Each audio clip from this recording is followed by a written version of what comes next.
All right, so good afternoon, everyone. My name is Alicia Summers with the Capacity Building Center for Courts. Thank you all for joining us today. Just to give you a little bit of quick background and reminders of functionality of the space.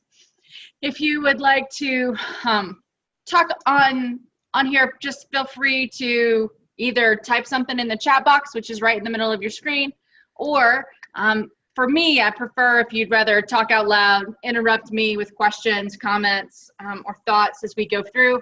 It makes it more stimulating conversation for me, so I don't feel like I'm just talking at this computer screen for an hour. And that's what I would prefer that we do today as we go through this process. But whatever works best for you, please feel free to do. If you're not talking, though, and you can mute your line so that we don't have any background noise, that would be great. I can go through and mute all of you, but I don't want to do that. So just mute your line on your end, and that'll help us out. We are recording this so that for those who would like to participate but are not able to, they can come back and watch it at a later time. To get us started, what we always like to do is if you can just type into the chat box and put in what state that you work in. And that way we kind of have a record of who's participating in these calls, and it helps us with our tracking of the constituency group. So take a second and type into the chat the state that you represent. And while we're doing that, I'll say I apologize for not having an August constituency group. We've been trying really hard at the Center for Courts to try to figure out what's the best way to both run these groups and whether or not this is the best method to deliver capacity building services around this. With the hearing quality constituency groups, we always have participants. We don't always have a lot of participation. So we have people showing up on the call, but we don't always have a lot of discussion. And we're trying to figure out if that means that this is not the best method to do this or if we can do something else. So part of what we're going to talk about today is the constituency group generally and what we might want to do instead or in addition to this to help build capacity around hearing quality projects and how to help move the work forward. Now, many of you, I'm seeing your names, you've participated in some of our CQI workshops that we've had in the past around different topics. We did have 2 workshops around hearing quality a couple years ago, and that we thought went really well.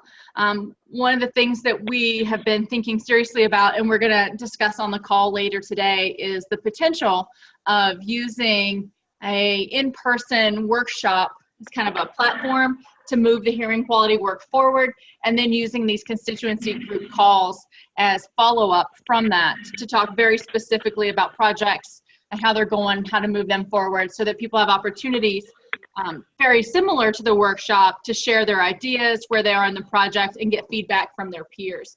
So when we get to that section of the call today, I'm going to ask everyone to think about that and what would be most efficient and effective for you in terms of participating in something like that, or whether you like the format as it is, but how we can do this a little better. I would really like to set these up so that there's more opportunities for meaningful discussion. The most important thing to us is really that you're getting something out of this, that it's useful to you, that can help you move your work forward. So that's our main goal, and I'd like to spend a little time today talking about how we can do that. But our goals for today are one, to identify how to move this work forward, not just the hearing quality constituency group itself, but our hearing quality work in all of the states. What can we do to move that forward? What can we do to elevate that to a higher level, to do something beyond like the initial stages of data collection? And that's what I want to start by chatting with you about today. I know I've asked you this a little bit before, and I know you've responded to this, but this has been ongoing for 10 months now. And so I want to hear from you. Where are you in the process? And you can type this into the chat. I popped the change management wheel on here because I think it's important to continue thinking through our work in this framework, because that's the framework we use when we're talking about this. But if you had to think about where your hearing quality work is, would you say it's in phase 1, where you're just identifying what the need is to improve? Phase 2, you've got a theory of change around it. Phase 3, where you're picking out an intervention. You're in phase 4, you're implementing something, or phase 5, you're evaluating. And I'm going to tell you what I typically see is a lot of data collection around the court process. So that's court observation process. I would put that, if you're doing an initial court observation process to see what your practice looks like, that's phase 1. That's really just figuring out what the need is, what practice looks like, so that you can design an intervention. And we've heard this from several states who have worked on adding court and legal judicial strategies to the PIPs, that they have put in there that they're doing hearing quality work to assess current practice, and that did not get approved because it was considered a plan to plan, because they consider that too early. Those plans have to include something beyond just, we are looking at this and trying to figure out what our need is. And so I do see a lot of people who are just measuring right now, which is a lot of phase 1. It does look like in our room we have several phase 1s, and we have some people that are a little further along. I don't want to call people out, but if you put in something beyond phase 1, can you tell us what your project is that you're working on? I think it's nice to share what those look like, because we know in phase 1, you're just collecting that initial data to see what your issues are, where your strengths are, trying to figure out what your hearing practice looks like, and then you can think about what to do differently.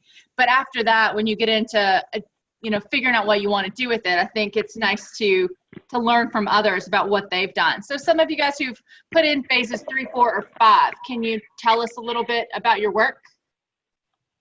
I mean, I said I don't like to call on people, but I will call on people. So Alaska says they're updating a bench card. Kim, would you feel comfortable sharing a little with the group, like how you got to there in that process?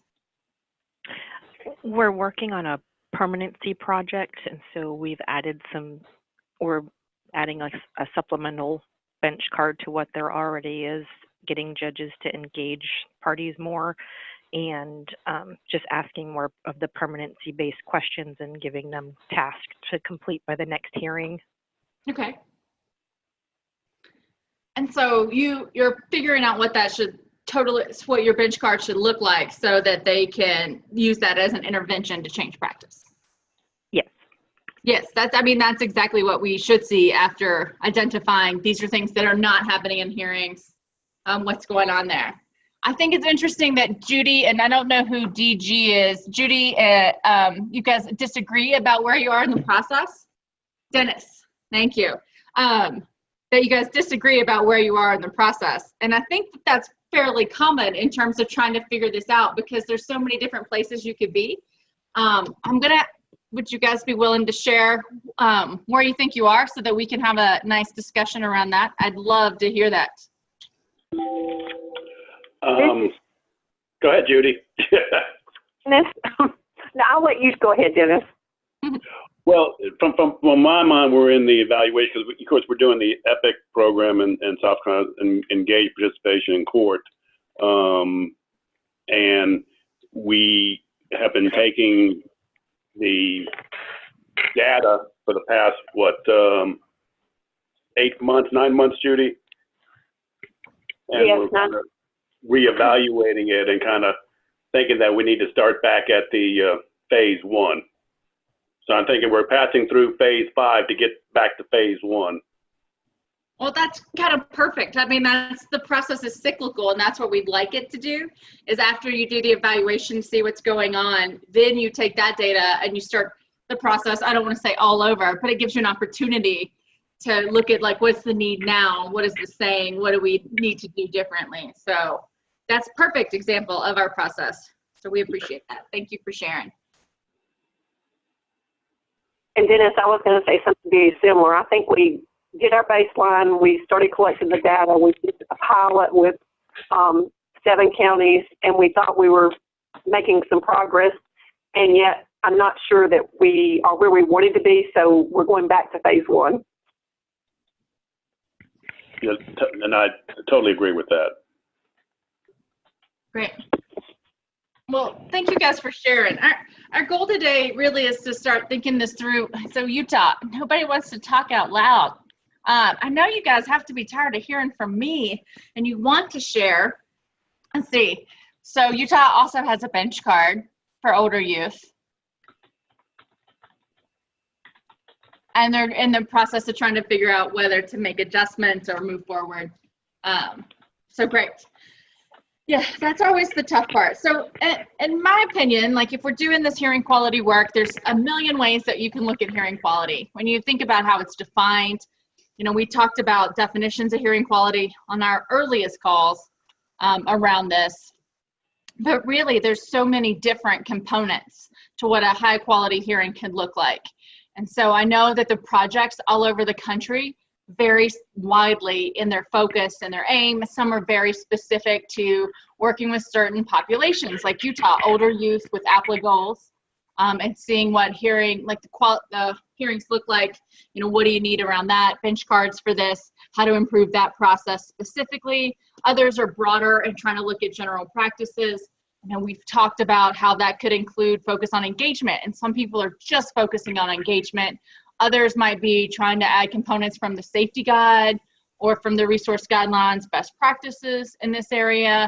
And so it just is very, very different across the country. Also, we have people looking at the quality of legal representation, which is a component of a quality court hearing. Lots and lots of variations. So the challenge for us is trying to figure out what do we do with this information that we're collecting now? Like, how do we take it from wherever we are in the process and elevate it to the next level? Our goal is, you know, we have a lot of people doing data collection around court hearings, which is amazing because that's not something that we have typically, court case management systems that can tell us what happens in hearings.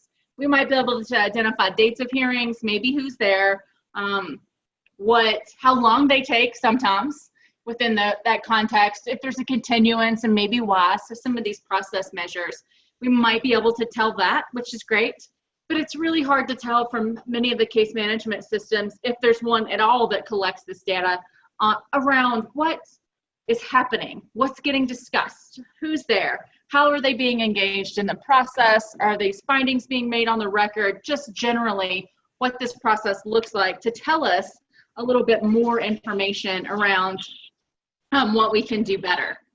So we're in this unique position because we have so many states focused in a similar area. And even if we're focused on different things, we're all looking at quality court hearings. And some of us have made it to places where we're looking at interventions to improve the quality of court hearings. One of the things we're going to talk about today is how really in our field, we don't have a good system of evidence of what works and what doesn't work. You know, we don't have a strong body of literature that says this one thing is related to outcomes. We know things like visitation is related to reunification, which is great. And there's some court processes, you know, that can be put in place to make sure that gets discussed, ordered as needed. But what do we know about what the judges do or court professionals do within the courtroom that can lead to better outcomes for children and families? And because we're working on this collectively as a nation, here's a real chance for us to contribute to this growing literature base and growing evidence. But to do that, sometimes we have to take this work to the next level. And when I say that, I really mean a couple different things. I'm going to spread this out and give you a little bit more room to see. Hopefully it's not too small. When I say elevating our hearing quality work, I think there's a couple different ways to do that. On the left-hand side over here, linking hearing quality data to case outcomes or other performance measures, I think that is one way that we can do that. Now, we had a poll on our last call, and we had 3 states that said, yes, I'm already doing that, and 5 states that said, no, I'm not doing that, but I'd really like to. So at least there's some interest in the field to start doing this or to be able to do that in some states that are already doing it. I would invite, if you were one of those states, it's an anonymous poll, so I don't know, but if you were one of those states on our last call that said you're already linking hearing quality to case outcomes, if you want to flag yourself in the chat box, and then I'm going to ask you to just briefly tell us what that looks like in your state, please go ahead. I will tell you the work I've been doing around this that I think is really exciting in terms of that. So if you have hearing quality data, if you've used a court observation tool or even maybe a case file review tool to look at any component of hearing quality, you have an opportunity to take that and look at your data in comparison with case outcomes. Now there's a couple different ways to do that, and it depends on what resources that you have, but it gives you a good sense of how to use the information. Now if you get the data back from court observation, and we talked a little bit about how to present your data, you know, it might just look like a bunch of numbers. You can say, well, in 67% of hearings, a mom was present. What does that mean? Is that good? Is that bad? What do I do with that information? How do I use it? Or you can say, we talked about placement of the child in every hearing, but we didn't talk about child well-being very often, which we see a lot because the focus gets to be on the parents, and some states don't talk as much about well-being. And all these things can give you information about what you want to do. And you have priorities, state priorities, federal mandates around what should be occurring. So you can use that to say, hey, we're not doing as well as these specific criteria, whatever criteria that you're using. But a second way to use that would be to link your data to outcomes and see what shows up in terms of what seems to be the most important in contributing to or having a relationship to these outcomes that you're interested in. Now, if our goal is to improve outcomes for children and families, what in hearing quality specifically from the data that we have can we say is related to these outcomes? Now, I can get in the weeds around this if you're interested on how we've done that specifically, but I'm not going to unless someone says, yes, please tell us how we could do that specifically. Otherwise, I'm just going to say broadly, there are multiple ways to do this depending on the resources that you have. Now, if you have lots of resources, you can do a very robust method, but if you have light resources, there are also ways to look at that very lightly. And New York did this when they did the, okay, Kathy, I'll go into a little bit of details for you guys. So, and Casey, sure. So New York did this. I think New York has shared their reports a couple times. They've talked about their work on at least one of these calls, and I've talked about the work I did with them. I've worked with several of the states on the call, including Kathy in Nevada. And so I have some, we've done some really interesting things with the states in terms of projects and linking outcomes. If you're interested in looking at New York's, it's publicly available on their website, which I am Googling right now so that you guys can check it out. And Nevada's, I feel certain will be on their website as soon as we are totally finished with it, because we just did our presentation to the sites on it a week or so ago. Here's the New York website if anyone's interested in looking at, there's a document on there called Linking Hearing Quality to Case Outcomes, and it goes through some of the methodologies that we used. So let me go through 3 different ways you can do this, or at least 2 different ways you can do this. First, if you do hearing quality work in multiple jurisdictions, you know what, I'm gonna switch us over to a different screen so I can type up some notes as I go so that you guys have this for reference, so it's not just me talking. Linking to outcomes. 1, you can do jurisdiction or county level correlations. And what I mean by that is if you collect data in multiple sites, you can look at aggregate level data around both hearing quality outcomes, around hearing quality factors and case outcomes. So quality factors would include like parties present, average engagement, discussion of key items, findings on the record, etc. And what you would do, please ignore my spelling. What you would do with these is you would look at, say, we did 20 court observations in one county. And then we look at all that data and say, across these 20 hearings that we looked at, how often was mom present? How often was mom's attorney present? How often was a child present? Those type of things. And then you just use that as a percentage of time across the hearings for this one county that they were present. And you plug that in. You can put it in Excel. If you have a stats person, they can put it in something, you know, fancier for that. But you have this information about how often that occurred. And you can do that across anything that you tracked in your court observation or case file review. So we looked at number of judges on a case. We looked at the number of continuances on a case. We looked at the hearings to see who's present. We looked at engagement strategies, both as an overall, what percentage of engagement strategies from our list did the judges use, and the percentage of time they did specific things like in how many hearings did the judge speak directly to a parent? Or how many hearings did they give a parent an opportunity to be heard? We use those type of things. You can do this at a big aggregate level and just plug it into a data set. One row for every variable that you're interested in. So you start with the hearing quality factors, and then you look at performance measurement factors. Now, most of you are able to report on at least some performance measurement because we asked you to in the past, and you reported that to the Children's Bureau on timeliness and other variables. But for the most part, agencies have the data to give you by county this data. Some of you have your own sites. Fostering Court Improvement gives you this information by county. If you're there, the Chapin Hall data set for those who ascribe to that. Some of you have court case management systems that are statewide and can do this.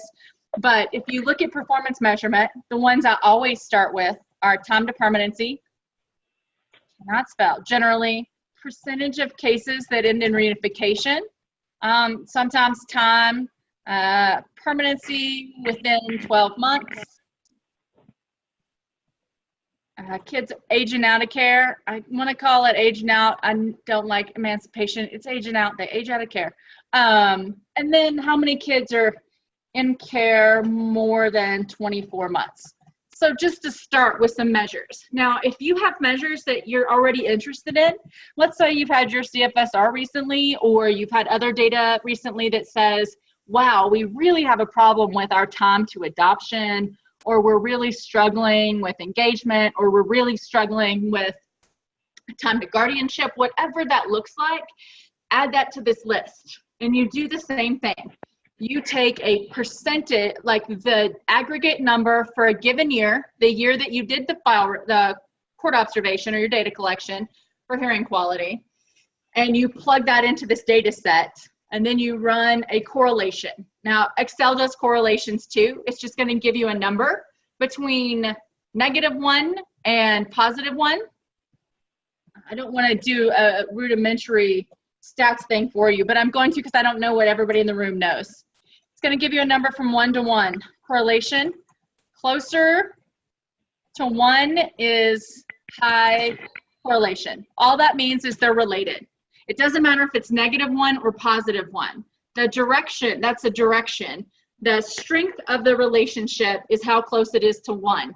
So if you have a correlation of 0.5 or higher, that's great. Or -0.5 or lower. Those are all really good, strong, medium to strong correlations that you have. The direction means as one goes up, the other goes up if it's positive, and a negative means one goes up and the other goes down. And I'll give you an example. What we also often see in the data in multiple sites that I've worked with is as parent engagement goes up, time to permanency goes down. So that's a negative correlation that we might find in here, but it's a strong relationship, which is important to us. It shows you that there's something going on between these two factors. We also see a positive correlation all the time between parents being present and reunification. The more often parents are present at their court hearings, the higher the likelihood that they're going to reunify. Now, we can't say that this is a causal thing, that you're hearing the quality of these hearings caused anything, but we can say that there's a relationship here. I'm going to pause and see. I used a lot of stats terms, and I'm afraid people are going to start zoning out and playing on Facebook. So I want to take a quick second and see if people have questions about that, or if we seem like we get it. Alicia, this is Carol in Arkansas. Mhm. I have a question because I must have missed something or you lost me completely when you started talking about correlation. What are we looking at? Sure. So the correlations, what we're talking about is how do we take our hearing quality data and link it to outcomes. So the correlation would be looking at aggregate county level data for a given jurisdiction and then comparing that to aggregate county level data. Oh, I see. So in that situation, we're looking at data that, say, the agency has already collected. Okay. Yes. And that, Thank I mean, you. that's a good question because you can get that from multiple sources. I'm going to plug in on my notes up here for you, potential data sources, agency case management system, Chapin Hall, fostering court improvement, if you ascribe to any of those. I need a scribe that knows how to spell words. Fostering court improvement, court case management system, you can pull it from any of those for your performance measures. And these would be typically, would include court observation primarily, and case file review, depending on what you want to look at. Now, they're going to come to you in a lot of different ways. For the record, anyone who thinks this is an interesting idea, we can help with this. Help you think this through. We can help you look at like a data set and figure out where to get the numbers that you want, where to plug them in into an Excel document. If you have all this data, you know, we can help talk you through what the next steps would look like to make these connections. So for those of you who are interested in trying to move this forward, but I'm losing you here, what might happen is you get like some tables or a bunch of graphs from one of these sites and you got to pluck out these numbers. Like in 2017, what was our percentage of kids that entered into foster care, or our percentage of kids that exited out of foster care? Those types of things. That would help. I can show you what a database looks like, but I don't know if it'll be terribly helpful. It looks like Excel and it just has some numbers in it. But that's one way to look at this, and just one way. The second way that I do this is individual case level data. And I do court observation of a hearing, and I try to pick one hearing. And my best relationships that I've seen are in the first hearing. Shelter care, preliminary protective, whatever you call it, detention, removal, emergency removal, so many different names. In the very first hearing and in permanency hearings, which is what we looked at in New York. In Nevada, we looked at a bunch of different hearing types. In both of those, we were able to find relationships to outcomes. We saw relationships to every outcome I identified up there for you. For the performance measurement, just off the top of my head, in both states, we saw relationships between hearing quality variables and these outcomes. So we're starting to build some evidence in the field, and we try to get this data out there on websites as a report. I try to publish with the sites that are willing and interested in publishing in peer-reviewed journals so that we can get out there as this is a relationship, so it's recognized in the field as some sort of evidence of the court process matters in terms of outcomes, which has always been my goal, but also evidence to the court improvement programs to provide to judges to say, hey, if you want to do one thing different, this is what you can do. But you can take individual court case level data.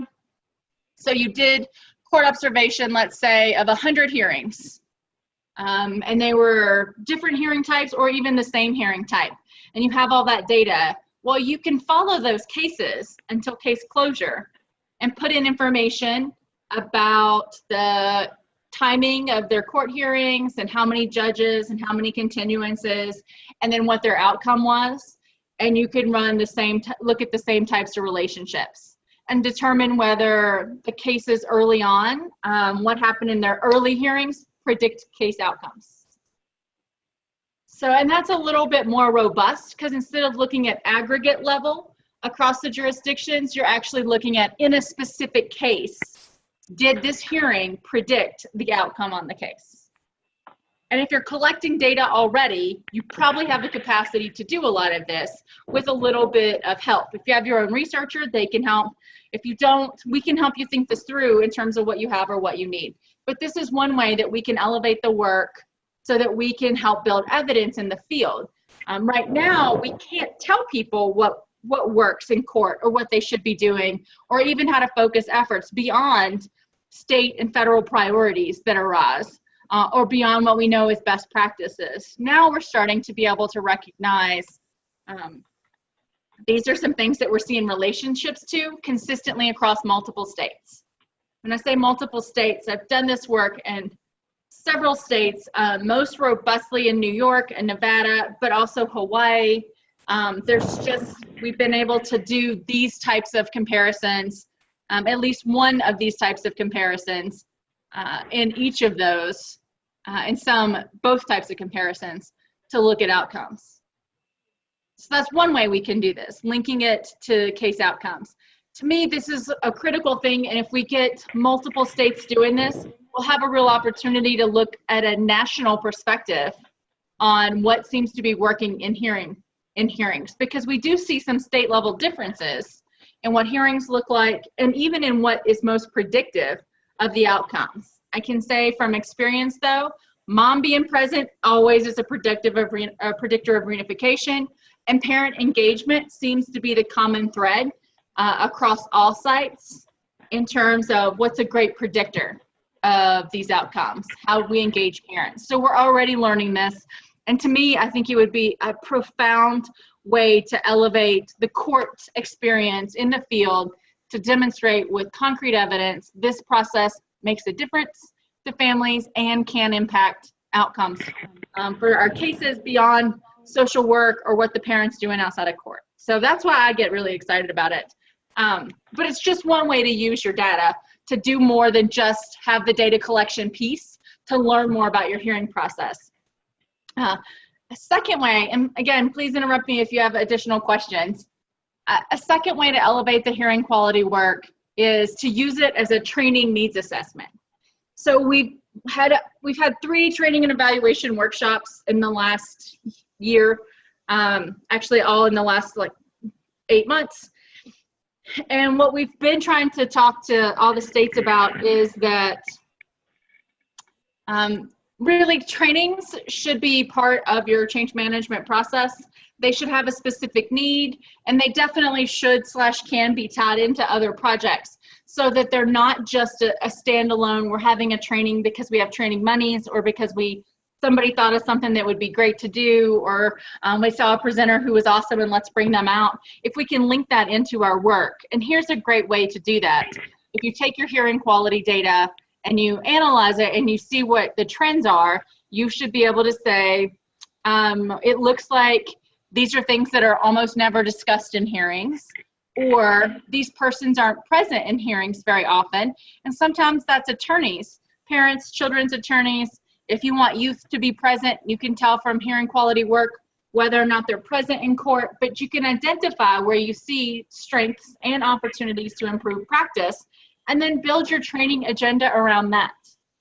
It's a great opportunity to say, we've identified a need, we have data that says that this is not occurring, what do we need to do to adjust that? If you see that engagement is weak, then trainings can be built to better engage parents in the process. So I think the data, that's a great way to use it. You could also use it, and some of you already have this, designing a court intervention strategy. You can say, hey, they're not doing the things that the statute wants them to do within the hearings, or there's so much inconsistency in what hearings look like that we think we need to do something different, and we're going to build a bench card around that and implement a bench card to make sure that the judges do this. And our research on bench cards does show that if they use the bench card, that it does increase discussion and engagement. The strategies that are on the bench card, when people actually use it, it always improves practice. Now, getting everybody to use it, that's a challenge. And we've had some concerns with that in the past. But if you take this data and say, we want to do an intervention to improve this. And some have used this type of data to say, parents don't feel really engaged in their They don't seem to understand what happens, or our shelter care, maybe your shelter care hearings aren't what you'd like them to be. We've had states start pre-hearing conferences so that there's more discussion ahead of time. But either way, using this data to inform an intervention.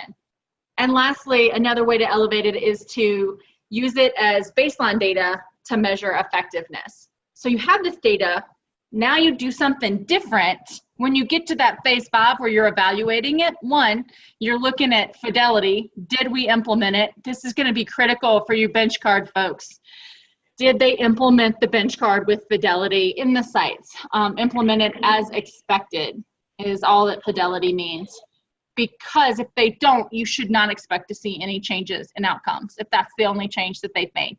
And it is sometimes a hard sell with the courts if the judges don't have buy-in or other court professionals don't have buy-in, because often if the judge starts asking new questions, they might get pushback from attorneys or the agency because they don't have that information. So it's kind of a challenge to make sure it gets implemented. And if it's too hard to fit into the flow of the hearing, I've seen judges just stop using it. It's just too complex. So looking at both the fidelity, and then if you get an opportunity, you reassess court practice and see if there's a change. Then you have a real chance to say, we did this intervention, we've demonstrated it, a significant increase in X, Y, and Z. And then you look at those outcomes, and guess what? Now you can say, not causal unless you do an experiment, but you can say, we implemented these bench cards, practice changed in these ways, and now we have better outcomes. So it looks like there's a relationship there. It's one of the best ways to build evidence that we can do. I'm pausing for questions.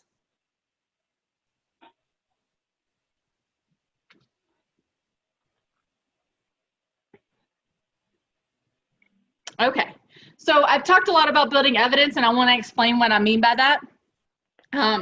If we want to turn our hearing quality work into something as evidence in the field, it's going to take a little bit of work on our parts. Part of it is defining what we mean by evidence. Now, this is from the California Evidence-Based Clearinghouse. I put the website up there, and I'm going to pop it in chat for you guys, just so you have it if you're interested in checking it out. If you've never looked at it, I'd recommend checking it out. It is very agency focused. There's some court stuff on there, but it's for child welfare practices, and it rates programs that that people submit in terms of their level of evidence. And it has actually a 5-point scale. 4 and 5 I took off because we're going to focus on the 3. The link isn't working. It's got a 5-point scale typically. I'm going to see if I can get this link to work while we talk.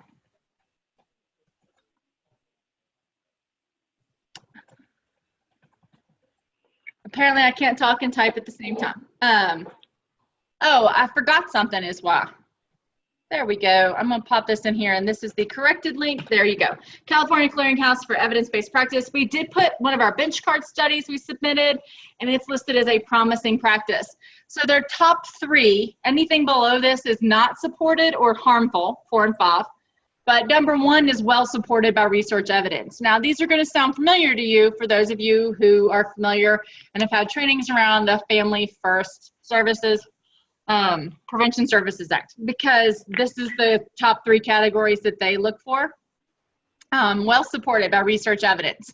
If it's going to be well supported, it needs at least 2 rigorous random control trials in different practice settings that are found to be effective. So what that means is you have to do an experiment and randomly assign people to groups in order to get to the well-supported. That's kind of like the gold standard. What we call an evidence-based practice would be under well-supported.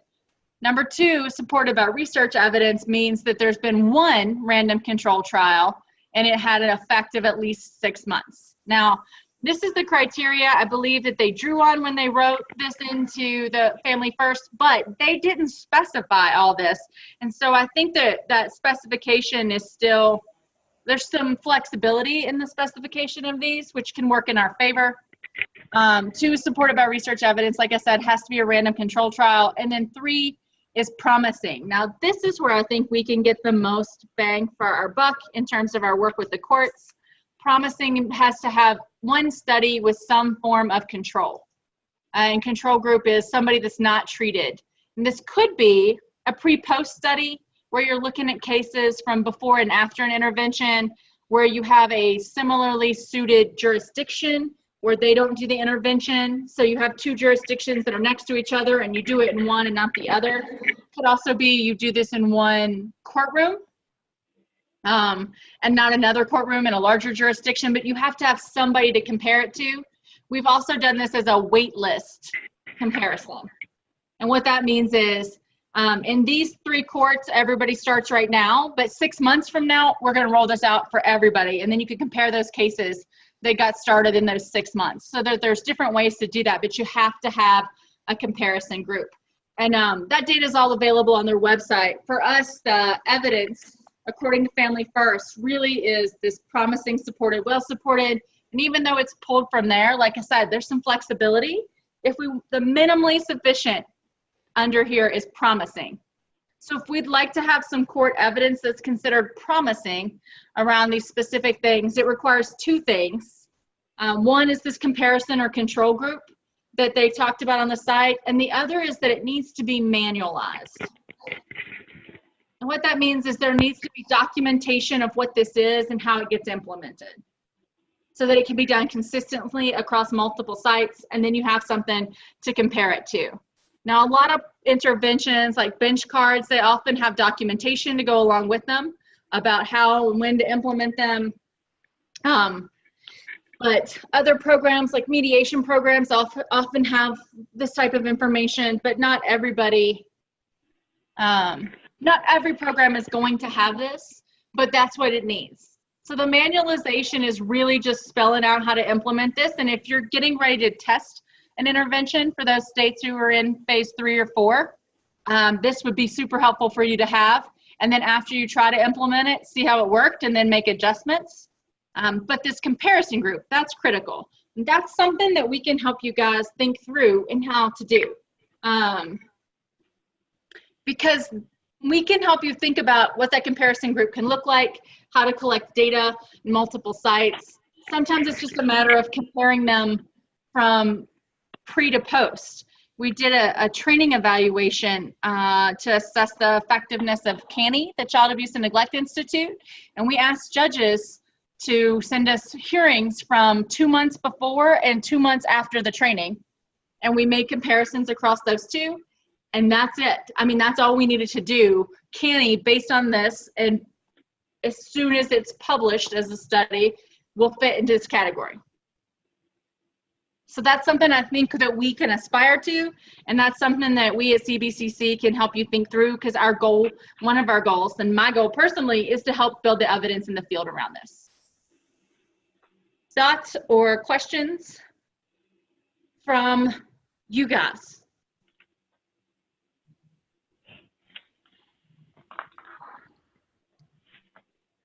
How do you feel about building evidence? I mean, one of the main things we have to do for evidence building is, wait, let me type it in here so I make sure I spell this right. Is we have to disseminate our findings. That manualization, most trainings have like a curriculum, learning objectives. If you've been to one of our workshops, we talk quite a bit about these things and give you some examples of how we storyboard all our stuff. We have a guidebook on how to implement it into practice. But so the manual is, you can put that together fairly simply if you have all the components ready. Comparison group, you just need somebody who didn't attend a training or a different site, but somebody has to disseminate this work. It has to be, reports have to be put on websites like New York did, or it has to be published in journals so that someone can review it. In particular, if it has a peer review, it stands up to the test of time a little better, and they appreciate that at a lot of these sites that have to review them. But I guarantee you, if you've done work in the field and don't know how to write this up for peer review publication, that I can help find you students or teachers at universities who would be willing to write your stuff up as a publication. Just a thought. They need pubs, and this is good, exciting work. In fact, I have students at the University of Nevada who are lined up doing work with me and always asking me if they have something, if I have something they can write up to publish. So these are things that we should think about as a field and how we can do them better.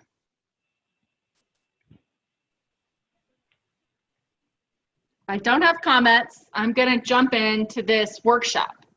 So based on what I've just said, in the sense that I would really like us to be able to take this work to the next level, and the workshop that we do, I'd really like it to be, how do we elevate the work that's already been done? How do we expand this? How do we turn it into something that can be usable both for you, but also to others in the field? And how can we use it to build evidence? So if we had a workshop around this, I want to hear from you, and I can't answer this question. What would be most helpful to you in this workshop? And feel free to type, or someone can speak and make it not just an Alicia call, and that would be Shani.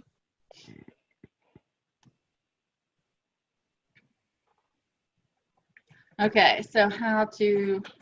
This is Carol in Arkansas. In terms of what would be helpful is the data. I think I'm still struggling because we don't really have good court data internally here. So we have to rely on outside sources. Mm-hmm. I've been really struggling to find some good data that's not just agency data, and we're no longer submitting data to the fostering court improvement.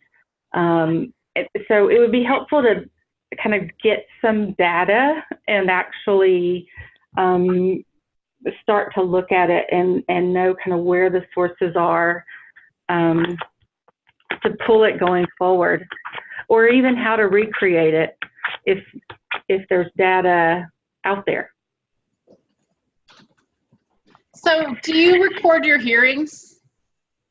No, and I've talked about that with someone, because I think I did talk with the NCJ, FCJ about their Canny Institute, and so I'm familiar with that study. We don't record them, and I have never asked whether it would be possible to do that. But that's fascinating. So yeah, most of so how about you people on the line? Can you tell me how many of you record your hearings? Because I know several jurisdictions do. So for me, recorded hearings is an easy way to get data in terms of doing this. Because if your hearings are recorded, you can go back at any time and review them. Or if you identify other persons to review them, it's just less resource intensive because it can all be done in one swoop. I mean, it still is time consuming, but you don't have to be on site, driving all over the state, trying to find a time that works for people. So I think that that's helpful. So we got more, but yes, I think where and how to find the data is always a good conversation to have. I know we also had how to create evaluation tools. And then at Michigan, I'm gonna pull this over as well into the notes. Input on the court observation tool, as well as overall data collection strategies. Okay, so I do think it seems like we need to get more in the weeds around the data and how to use that and where to get the best stuff. And evaluation tools, that's my bread and butter. So those are all things that I think would be useful. Excellent. Okay, what else? What else would you like to see in this workshop? And for the record, if you bring all your data in Excel in the workshops, I've actually done data analysis in the workshops before, where I've gone through and looked at AFCAR's data for people and gave them numbers right then. So if we worked ahead of time to put your data together, you might get some free data analysis in the workshop where we could pull up and talk through where these relationships are.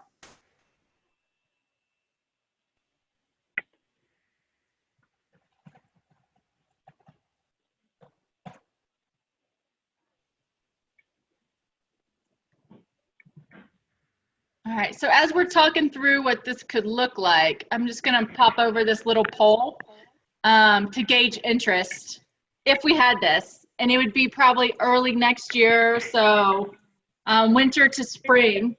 Would this be something you were interested in? Now, my goal would be to have this workshop as a way to get to the evidence. Like, so I would want, and I'm gonna add in here, a plan to elevate / build evidence or contribute to evidence in the field. because I want our work to not only make a difference on the state level, but how do we make that so it makes a difference for everybody? And so I'm going to add that over here. Does anybody have concerns about that? Like as part of the workshop, coming up with a plan for how your work is going to contribute to the larger evidence base.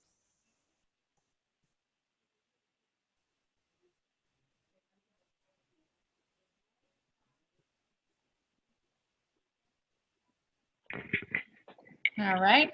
Okay, I'm seeing lots of data collection and analysis pieces. I'm going to add them all over here to our notes on what this could look like. Yes, we are actually working on that right now in terms of how to get the data to inform the PIP process.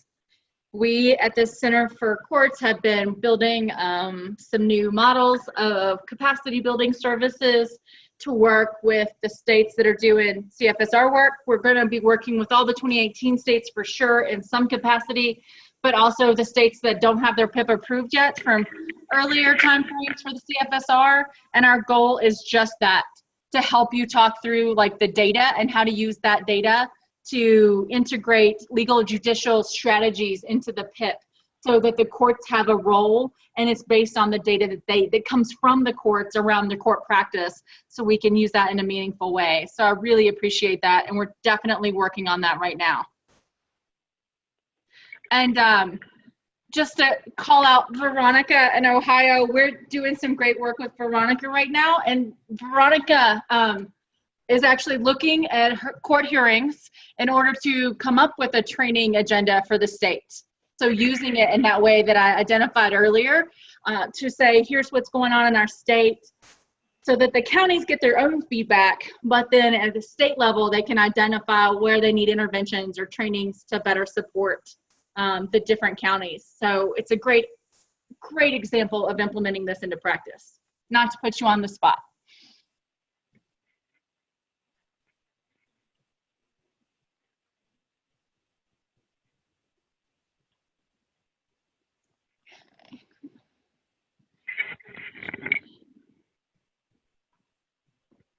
To figure out a way to measure it. So we've got from Michigan more ways to measure this. What I want to say to everybody, I know we're running short on time. It sounds like we at least have enough interest to go ahead and think through this hearing quality work. I want to take our last 5 minutes, then we can continue this conversation around this. What I want to know is, are these constituency groups helpful? To me, I feel like I just talked too much and they're not useful to you guys. And I have a poll around this on the next one, on the next slide, which I'm going to move over to in just a second. But I want to know if this is helpful, and if it's not helpful, how we can do better. And if we should maybe have another constituency group call. Right now it would be December, before we do the hearing quality in-person constituency group, to maybe talk through planning of that and really get in the weeds on what we can do and what that would look like. And you can be part of the planning process, and then we hold an in-person and use this as a potential for follow-up. So if you have thoughts on how whether this is helpful, and I'm always open to feedback, I'd love to hear how to do better. Because I could talk about data and hearing quality stuff all day. It really is something I'm passionate and excited about.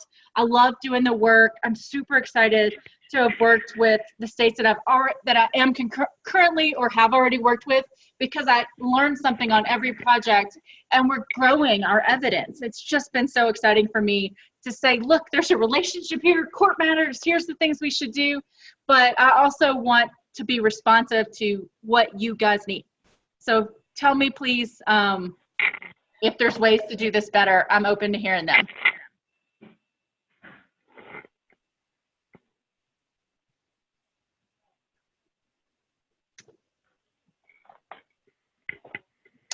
Okay, so we are going to, I'm gonna leave it open so that you guys can do this. We typically have these every other month on the second Tuesday of the month. That is December 11th. December 11th. And what we will do on that call, the main focus will be thinking through a workshop strategy and goals. So that way we can really get in the weeds around what people need.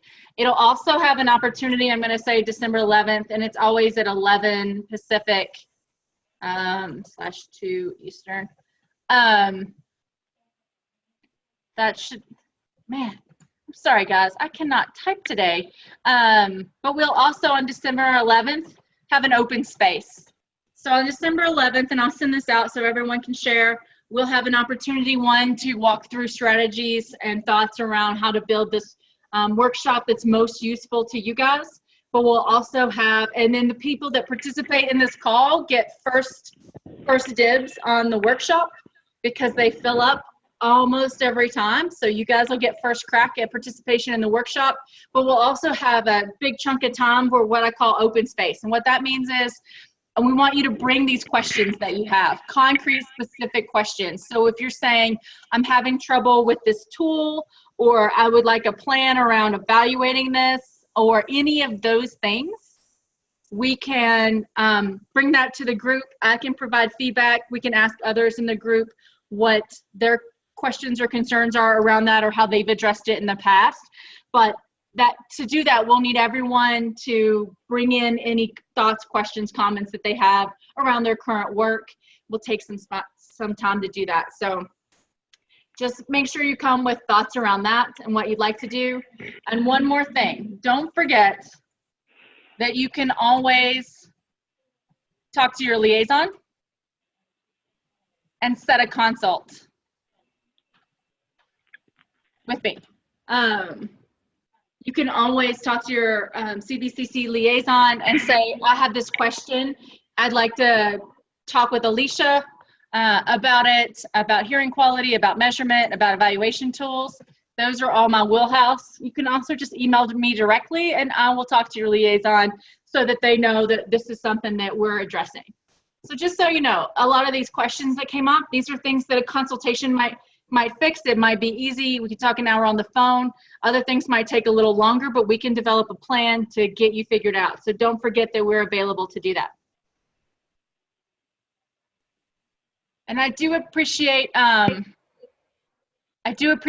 these comments that I'm getting about today and feedback in that box as well about ways to be more productive. So thank you, everyone. We have 1 minute left. So if anyone wants to ask a verbal question or chat question, I'm here to answer it for you. But otherwise, I appreciate your participation in the call today, and I'm looking forward to talking with you again soon.